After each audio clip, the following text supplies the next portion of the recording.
Right. Hi, everybody. Welcome to GPLT's first virtual variety night event, which is a story slam. So here at GPLT, we've been kind of sad that because of COVID restrictions, we've been unable to bring you the live theater that we are used to. So we've decided that we're going to bring you kind of a variety of stuff that we can do every Thursday night, either on our YouTube channel or Facebook page, however you can join us, and bring you a variety of things. So this first one is a story slam. So what is a story slam? It is a storytelling contest. So it's an open stage opportunity to share your writing and your storytelling. You can read a story, just tell it off the cuff, memorize it. It's up to you. There's a maximum of 5 minutes per story. And tonight, we have 3 very brave storytellers for you to kick us off on our first ever Story Slam with GPLT. So basically how it works is as soon as the storyteller starts speaking, we're going to start the timer and time their story. Then at the end, there's randomly selected judges who are going to send a score between 1 and 10. So it can be a point score, but only 1 decimal point, please, because we are artists, not mathematicians. So then they're going to send us in the score. So we have 5 judges sending in the score. We're going to take off the top score, take off the bottom score, and then we're left with 3 scores. We're going to add up those scores, and that's the person's final score. The top score at the end of the night is going to win a wonderful basket of goodies that can help you out, or that you can kind of snuggle in with the next time you're watching a GPLT virtual variety show. Included in those gift baskets are vouchers to come see a live show next time that we're up and ready, and you want to come see something live through GPLT. So 5 minutes to tell a story. Oh, so how the timing works is you get a 5-second grace period from the 5 minutes. After that, every 10 seconds that you go over the 5 minutes, you're going to lose 0.5 of a point. And so that will come off your final score. And so sometimes these things get won or lost based on time. We don't censor anybody. You can say anything that you want. There are a few stories here tonight that will have profanity or adult themes. If that's going to bother anybody, please sit those ones out. I will warn you before those stories are coming up if there's any sort of adult themes or language warning. And then just the stories have to be original, unpublished. In future ones, you can't say the same one at another story slam. We want new stuff every month. So how we're going to kick things off tonight is that I'm going to just read a sample story. So you'll kind of hear how it goes. This is a story that I wrote. I'm going to tell it to you, and you'll see kind of how it works, and then we will meet our contestants.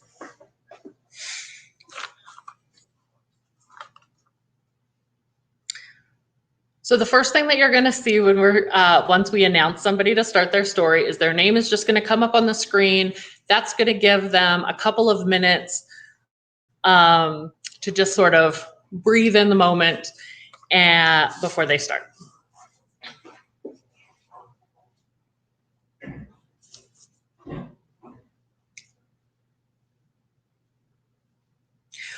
When I think about the epitome of success, I think of a girl I once knew, Ruby Marks.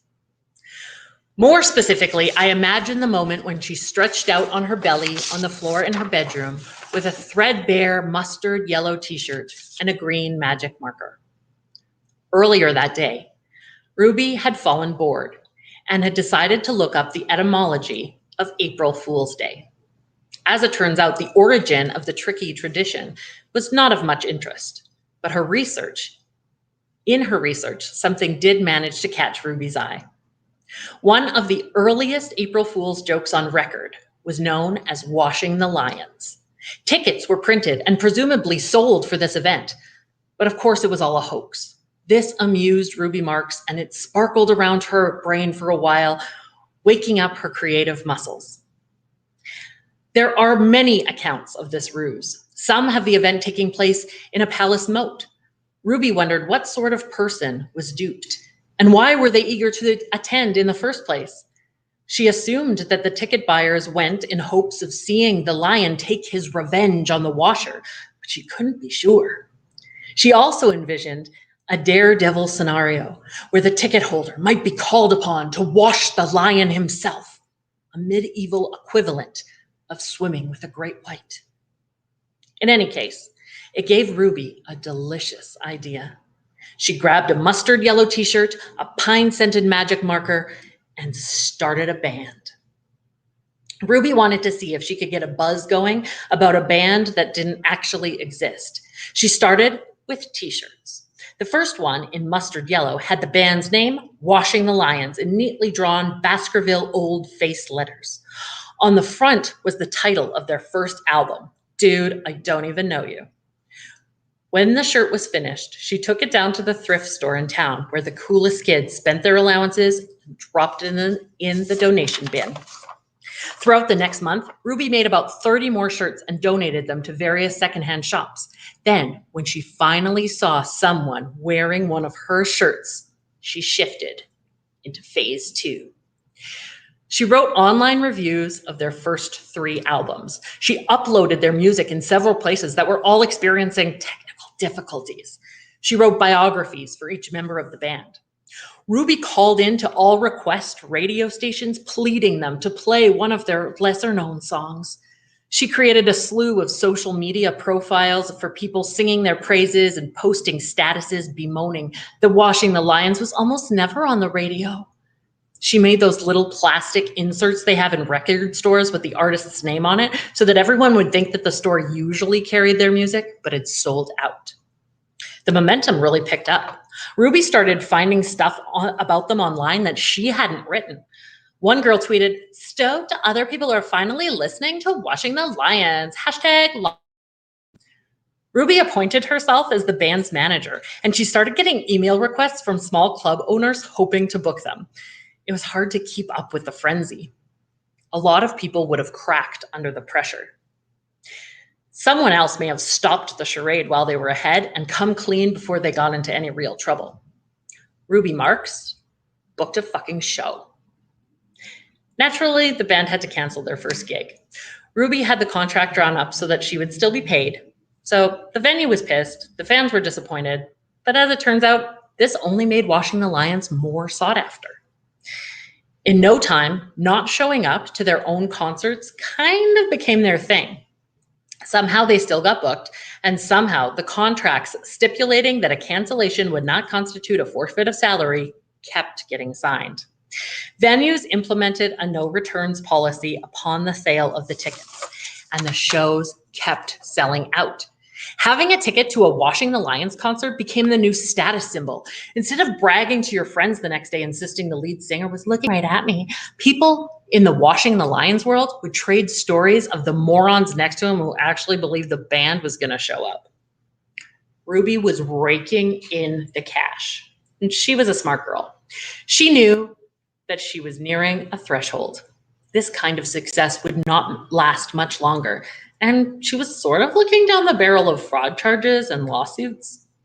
She didn't believe that a coy smile and a "April Fools" would quite cut it.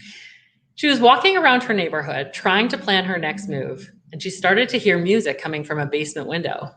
She peered in to find 3 girls playing their instruments and singing. And they were good. Really good. Ruby knocked on the door. Took a few minutes, but eventually the lead singer came to the door. "I heard your music from the street," said Ruby. "I can get you a gig for April 1st. You'll just have to change the name of your band." Thank Thank you. That's me. So yeah, there's my story. I am very sorry. I forgot to warn you guys that I was going to swear. So sorry. But also, I forgot to mention earlier that we'll be having a theme for each story slam. So today's theme was practical jokes. Now, why do we have a theme? Mostly because I have a problem with Halloween. So at Halloween, I get really overwhelmed because I could be anything, and so I can't choose anything. So theme just helps kind of direct the creative energy somewhere, because it's really hard to sit in front of a blank piece of paper and go, okay, what am I going to write? Now, if a storyteller doesn't really fit the theme, if the story doesn't really fit the theme, we don't censor, so it doesn't matter.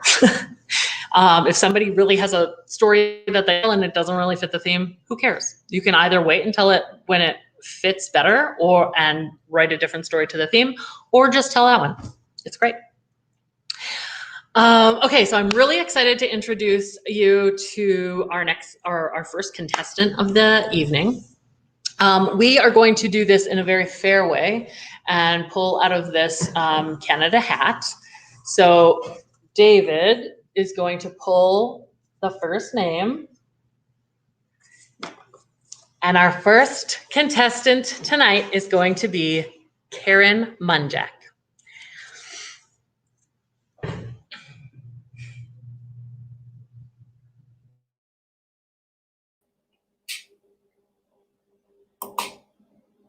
All right.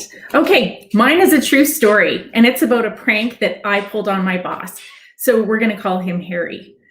I don't recall exactly how I came up with the idea, but I decided to see how far I could move his desk before he noticed. I figured it would take a couple of weeks and give everyone at the office a bit of a laugh. Harry had a huge office with a separate meeting area for 6 and one of those massive solid wood desks, because he was the vice president controller of a rather large company. I knew there was no way I could move it on my own, so I enlisted the help of my friend and coworker, and we're going to call her Linda. We were the accounting managers for the company, so naturally she was keen to join in. Every few days, when Harry was away for lunch or in another meeting, Linda and I would walk confidently into his office for an important accounting meeting and close the door. We didn't want our staff or the company executives to find out what we were up to. It took all our combined strength to nudge that desk forward a centimeter or two. Then we'd get down on the floor and fluff up the compacted carpet with our fingers. Eventually, we learned that sprinkling a little water on the carpet made that job much easier. We'd shuffle his phone table forward, leaving an ever-widening gap between his desk and the credenza that sat along the back wall. And then we'd go back to work as if nothing had happened. It was the 90s, and we wore suits, skirts, nylons, and heels to work. So picture that. 2 professional women in fairly senior roles sneaking into their boss's office, slowly rearranging the furniture, and then crawling around on the floor to hide the evidence. And we waited and waited for him to notice. Weeks passed, then months passed. One time we accidentally got the phone cord caught between the desk and the phone table. He couldn't speak on the phone without leaning right over, but he blamed the cleaning staff for that. The gap continued to widen, and he didn't notice. When Harry needed something from his credenza, he'd spin his chair around and, using his heels, would wheel himself back to the credenza. It was quite comical to watch, as it took a fair bit of effort on his part, but he didn't suspect anything was amiss. About 6 months into the prank, which we were now calling the experiment, he commented that something looked different in his office, and I was sure he had caught on, but he quickly dismissed the notion. Once, our in-house corporate lawyer came upon us in Harry's office and wondered what we were doing. We quickly made up a story about an accounting problem, and he quickly lost interest and left. Time wore on, and we wondered if we ought to stop. You see, the desk was now about 1.5 meters, almost 5 feet from its original location, and the arrangement of his office furniture was looking quite ridiculous. The chairs that sat in front of his desk were butted up against the meeting table at the far end of his office, and getting to the credenza now involved a great deal of effort to wheel his executive office chair over. How could he not see what was going on? How could our coworkers be so oblivious, and was our prank doomed to fail? Linda and I even debated if we should slowly start moving the furniture back, but we decided that we had come too far to quit. We had invested a full year in this endeavor, and we were determined to see it through. I remember it clearly the day it all ended. Linda and I were having our Monday morning meeting with Harry to strategize for the week. As always, we sat in 2 chairs across from Harry at his desk. I reached behind me to grab some papers off the meeting table, which was now right up against my chair. Linda couldn't help herself and let out a snort of laughter, and I froze. Oh my God. Finally, he realized something was going on. He waggled his finger at us and smiled. You two are up to something, aren't you? Then Linda and I both started to laugh and ran out of his office. Harry followed.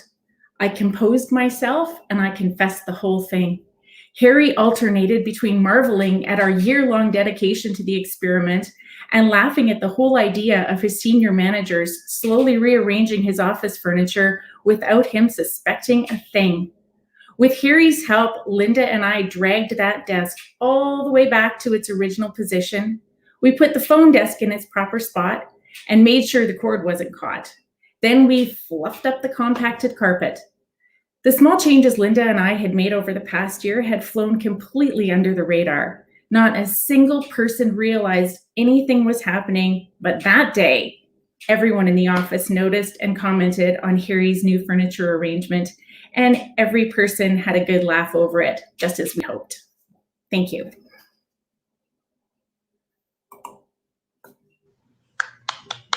Awesome. Great job, Karen. Thank you. That sounds hilarious. Is that true? That's a true story?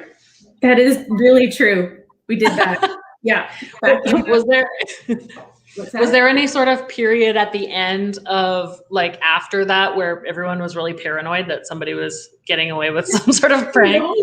Maybe some of the more senior people, but most of us didn't have offices big enough. If you would have shifted the furniture even, 30 centimeters, we would have been able to get to our desks. So it had to be someone with a really big office. Oh, nice. Oh, well, that's awesome. Thank you so much. So we will move on to our next story. First, I am going to talk a little bit more, though, about virtual variety nights. So again, we're going to do these every Thursday at 7 p.m., but they won't always be a story slam. According to our current schedule, Story Slam will be slated for the first Thursday of every month. And for the month of April, we have kind of a loose idea of what's coming. So next week, we're going to be performing a play reading of a relatively new Canadian play. And we're really excited about that. So stay tuned, our Facebook page, or you can email box.office@gplt.ca if you would like to be on our kind of mailing list for more information. Then in 2 weeks, so on April the 15th, we're going to do some virtual theater sports. So that will be fun and hopefully really funny and relaxing. So if you have any interest in participating in that, please, again, email, reach out to us over Facebook, call the theater during office hours after this long weekend is done. All of that would be very welcome. Then we will be having some youth in Grand Prairie that are planning kind of a youth-centered show. So we look forward to hearing more from them about what that's going to be. And then for the last Thursday this month, there's going to be a singer-songwriter night. And so we look forward to that coming at the end of the month. So next we will have, if I could get my wonderful assistant, David, to pull the next name. Moira Penn.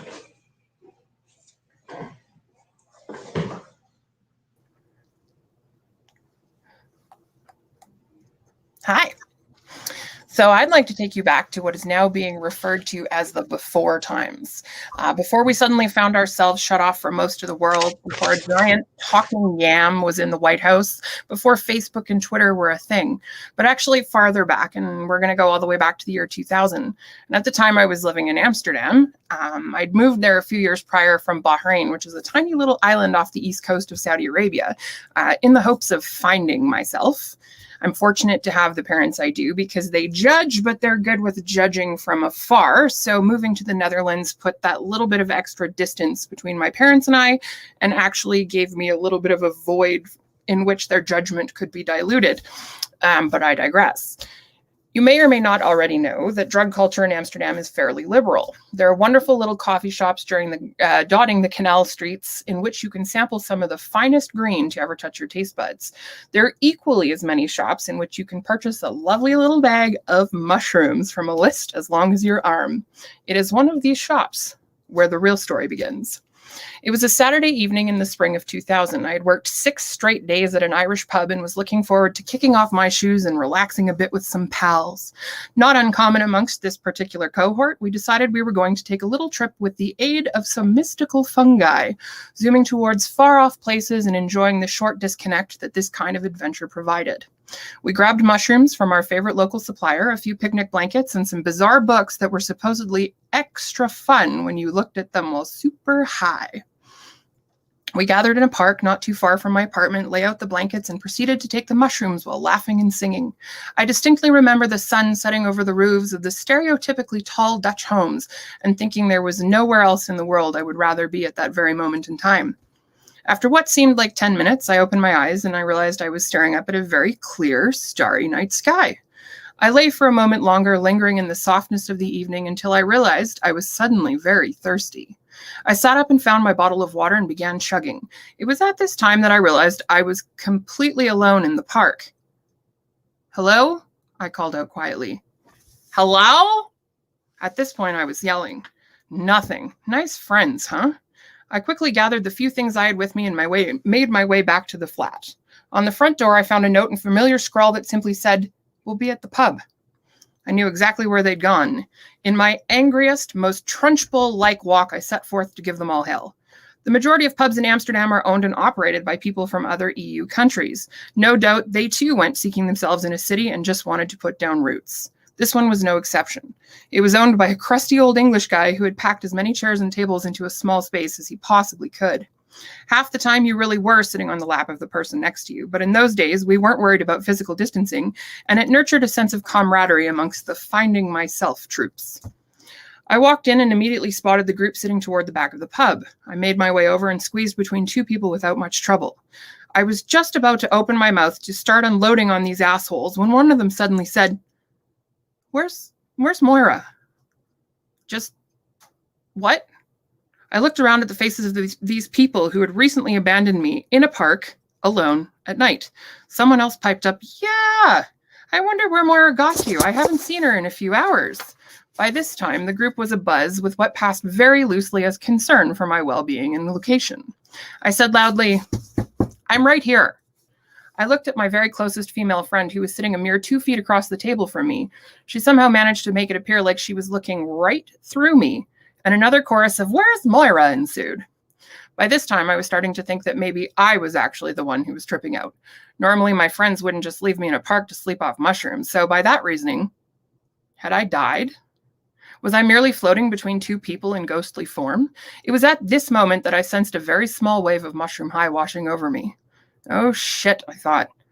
Either I've died or I'm having one hell of a bad trip. I started to panic. I felt my hands begin to sweat. My pulse started to race. I had questions. Who was going to tell my parents? How would they get my body back home? Where would my funeral be? Who would come to the surface?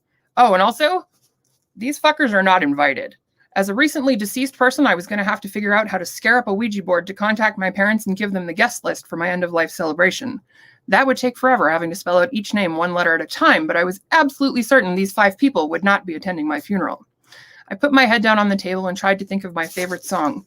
I'd have to somehow get that information to my parents too, or I'd be stuck with something like Buddy Holly's "That'll Be the Day." Not a bad song by any stretch of the imagination, but certainly not what I wanted to be known for. I started to cry. I'd always hoped I'd live a long life, see the world, take many lovers, go on hundreds of adventures, but alas, I guess it wasn't meant to be. I sat up, prepared to glide out of the pub in my new spirit body, and got up from the table. Nobody even seemed to notice. I turned to walk away when suddenly I felt someone grab my arm. I turned to see my friend's face, and his eyes were brimming with tears. Am I alive? Did I somehow manage to rise from the dead and pop back into physical form? I was so confused. My friend stood up and put his arms around me. I cried, he cried, everyone was crying. We were so worried about you, one of them said. We didn't know where you'd gotten to, another gushed. I'm so relieved you're here, a third one told me, squeezing my hand from across the table. I felt a sense of calm and relief sweep over me. My heartbeat slowly returned to normal, and all I wanted was an ice-cold pint of beer and maybe a snack. I sat down heavily and was just about to start giving these people shit for doing this to me when one of them said, Moira, why are you naked? Why was I what? I think my heart stopped at that very moment, once more rendering me deceased for the second time in a night. I did not want to look down at myself for fear that I would realize I had just walked into my favorite pub without any clothes on. I stared straight ahead, trying to look as nonchalant as possible for someone who was sitting in a crowded pub in Amsterdam, completely naked. Just as I felt the sting of another tear, the friend who had embraced me leaned in close and whispered in my ear, April Fools. The end.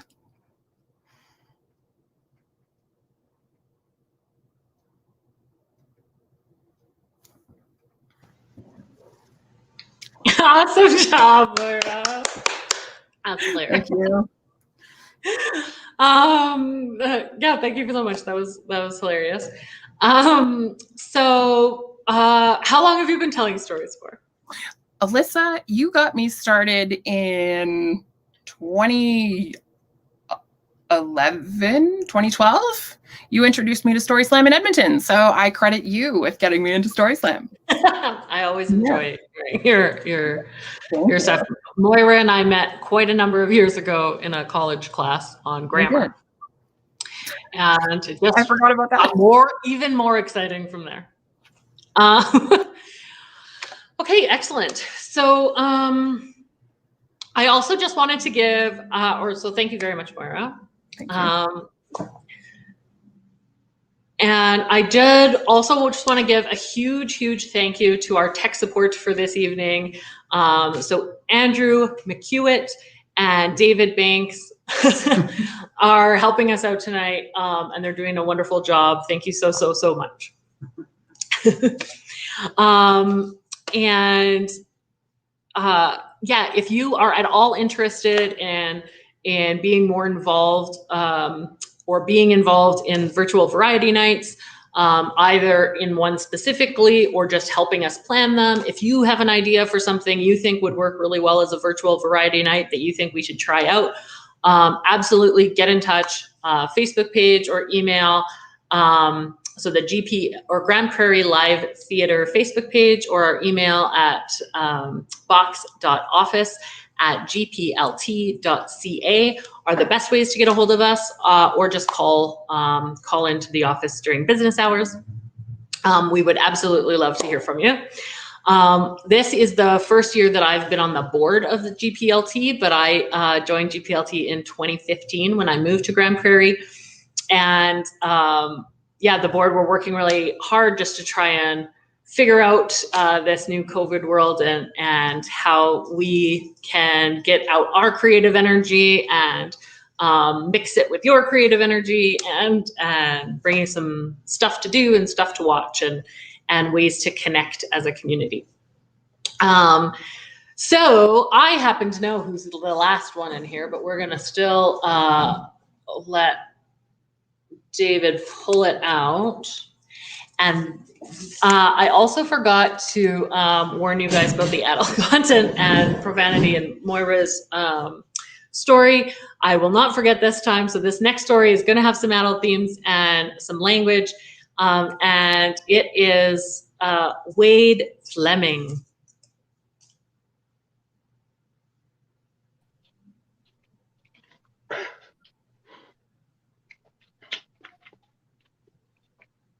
Just finishing up some mushrooms. So I I just want to tell you a story that happened not to me, and it's not an April Fool's joke, although it did involve a baseball game, the very first baseball game in Canada, professional game, and that was in April, on the 14th, though, of 1969, and it was between Montreal and the then St. Louis Cardinals. And my brother-in-law, Guy Gadois, who lives in Montreal, happened to be stopped after the game, him and his girlfriend, Marie, happened to be stopped after the game by none other than ABC's most famous sportscaster, Howard Cosell. And Howard stopped him right outside the gates of Jerry Park and said, basically said the following. He says, well, ladies and gentlemen, here outside of Jerry Park in Montreal, the Expos have just defeated the St. Louis Cardinals 8-7. And we're speaking with a Quebecer here in Canada that has just watched his very first baseball game. And you, sir, can you tell us your name? And he said, my name is Jean-Guy Gadois. This is my girlfriend, Marie. And Howard goes, says, what did you think of the very first baseball game in Canada? Well, Howard, it's the craziest game I ever did see, Jean-Guy said. He says, I pick up my girlfriend, Marie. We go to Sherry Park to see the Expo. They play the Cardinal at St. Louis, yeah? Well, Howard, ball base is the most craziest game I ever did see. The first thing I see is we walk into Jerry Park, and what happened? They call you to sit in the stand. Now, what does that mean, Howard? I don't understand this. So we sit in the stand, and we look down on the cow pasture. On the cow pasture, there's 2 gopher holes. And Marie and I, we look at each other and say, this is not a very good game. I don't know what is happening. Well, then out of the tunnel, I think they call it, come 4 fellows dressed in black. I think they're called the humpers. I'm not too sure. Anyway, the humpers, they come out there and they look around the field, this ball base field, and they say, play ball. Well, I look at Marie, we can't do this here with all these people watching. All of a sudden, out of this gopher hole come 9 Hexpo. The first baseman, the second baseman, the third baseman, the stop short, 3 fielders, and a pitcher, and a fellow that wear a gut pad and chicken wire on his face. I think he's a catcher. And out of the other gopher hole come 1 St. Louis Cardinal, but he's got a big club in his hand. Well, I tell you, Howard, I don't understand the game, but then what happens is the most craziest thing I ever see. The humper, he get in behind the catcher and he say, play ball. Well, again, I look at Marie, maybe these fellows on the field, maybe they're not, I'm not sure. What happens next, Howard, I cannot understand. The catcher, that fellow with the gut pad and chicken wire on his face, he sit down on the cow pasture and start to play with himself, 1-2 finger like that. Well, I look at Marie, I said, this guy, he's got a problem. Well, that pitcher, he look at that catcher and he go, Well, that catcher, he changed to 4 finger. That pitcher, he look at him and he shake his head like this. And he grabbed that ball base and he throw it at the catcher. Well, Marie, she starts to cry. Why are they throwing the ball base at that poor catcher? Just because he has a itchy crotch, huh? Well, what happened then is the fellow from St. Louis tries to hit the catcher on the head with his club. All the time, the humper is in the back saying, strike 1. I look at Marie. Nobody hit anything. The catcher did not get hit by the batter. The batter did not hit the catcher. He did not hit the ball base. And then what happened? That catcher stand up and throw that ball base at the pitcher. Well, Marie starts to cry. The pitcher does not wear gut pad and chicken wire on his face. And then what happens? You would not believe it, Howard. The catcher sit back down on the cow pasture and this time 2 finger play with himself again. Well, the pitcher, he shake his head and he says, okay, you're going to get it now. He grabbed that ball base and he throw it at that catcher, this fellow from St. Louis.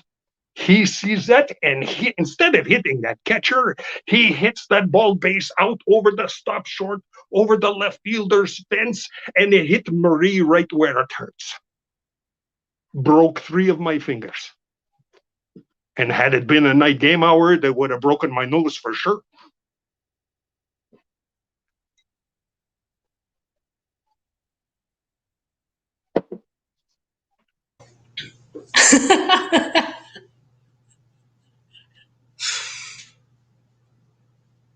Thank you very much, Wade. That was great. Lovely, lovely. Oh, what's that? Not very lovely. I very much enjoyed that. So Wade and I actually work together on the GPLT board. Wade is this year's vice president of the board. And we also work together helping to plan these virtual variety nights. And so, yeah, it's lovely that to hear the story. Me and Wade first met when he was directing. Pardon? Wade and I. Wade and I. Sorry, grammar. I long ago police. left the grammar class. Thank you. Wade and I first met in 2015. I had just moved to Grand Prairie, and the following day I auditioned for a show that Wade was. We've got to work together a couple of times, and it's always been lovely. How long have you been in Grand Prairie, Wade?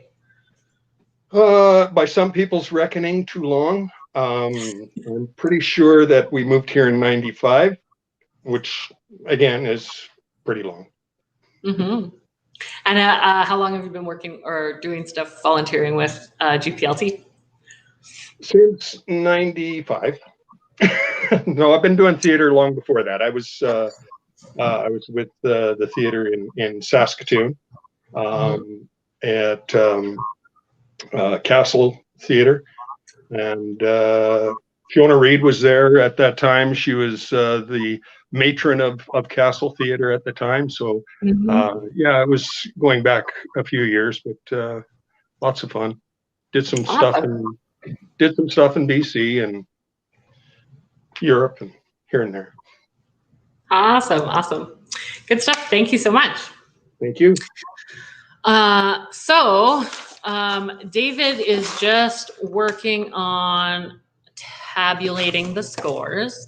Meanwhile, I'm going to talk a little bit more about how to get more involved in virtual variety nights, starting with the Story Slam. So if you were inspired by what you heard today, or if you think you can do better, then absolutely send us an email to box.office@gplt.ca and sign up for next month. So it'll be the first Thursday of next month, which is May. I can't remember. Sorry, let me just pull on my calendar. I didn't look this up ahead of time. So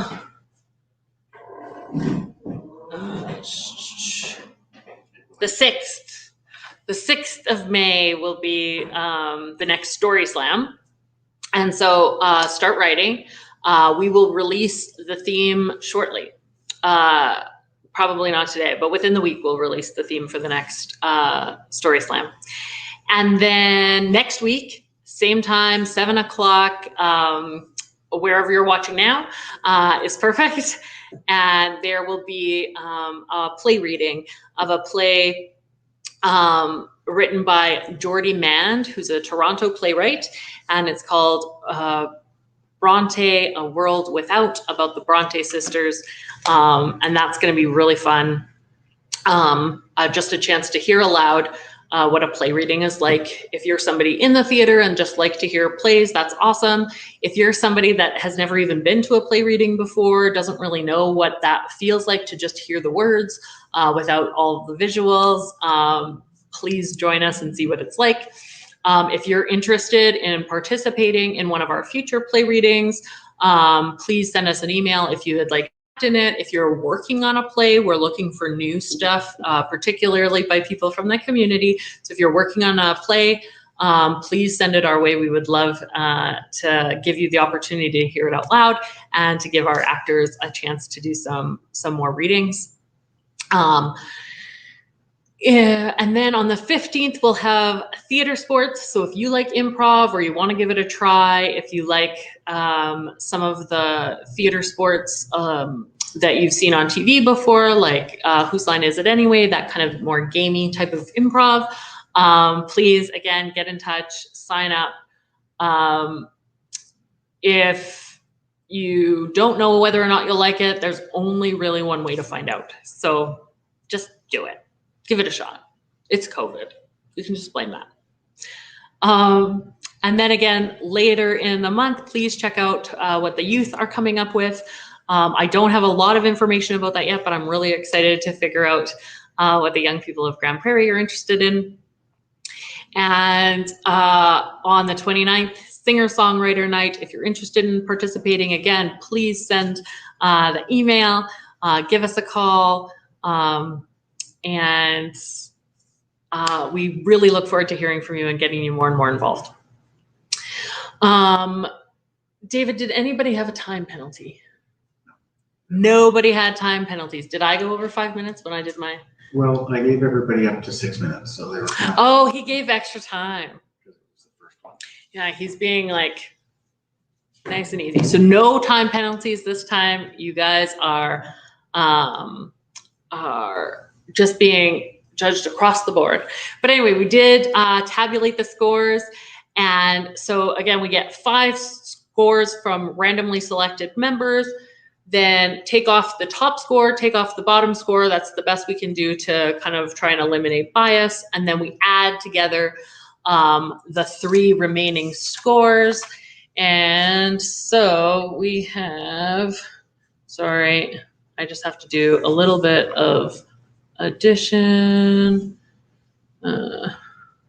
So our winner tonight with a score of, I just want to make sure that I got that right, 28.2 is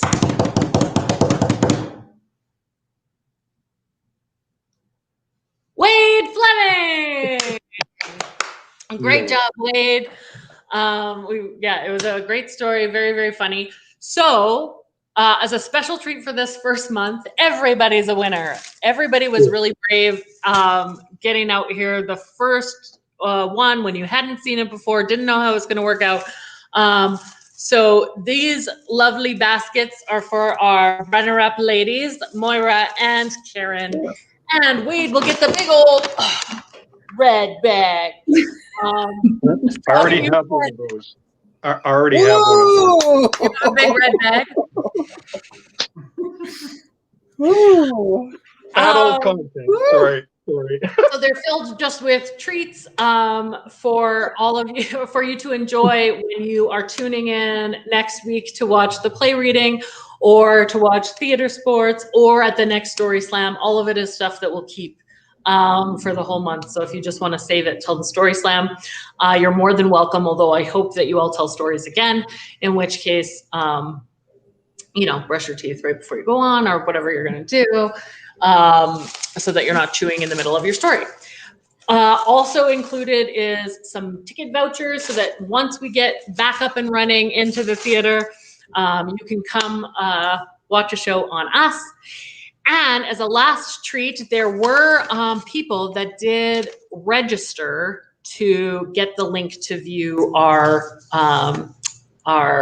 virtual variety night tonight. So if you just clicked on to the link and started watching, that is awesome. Thank you so much. It's lovely, lovely to have you. But if you were had the forethought to sign up first, then you get entered to win another prize basket, if you can believe it. So it's just like Wade's, except it's blue. So we will get David to pick a name at random, and the winner of this is Jeremy Thiessen. So Jeremy, if you just get in touch with the theater, I'm going to leave your name at the box office, so you can either email, you can call, and just arrange pickup. Same with all of the contestants. Please arrange pickup with the theater of your prize, and then we'll be happy to get that to you. Thank you very much, everybody. Thank you so much for coming. I would like to shout out to the Virtual Variety Night Committee. So that's Wade Fleming, Wayne Ailing, Tanea Getson, and me, Alyssa Hudson. I've been your host this evening. Another special thank you to our tech support with whom we could not do this. Andrew and David, thank you so, so much. I hope everyone has a great evening, and I look forward to seeing you all next week. Bye.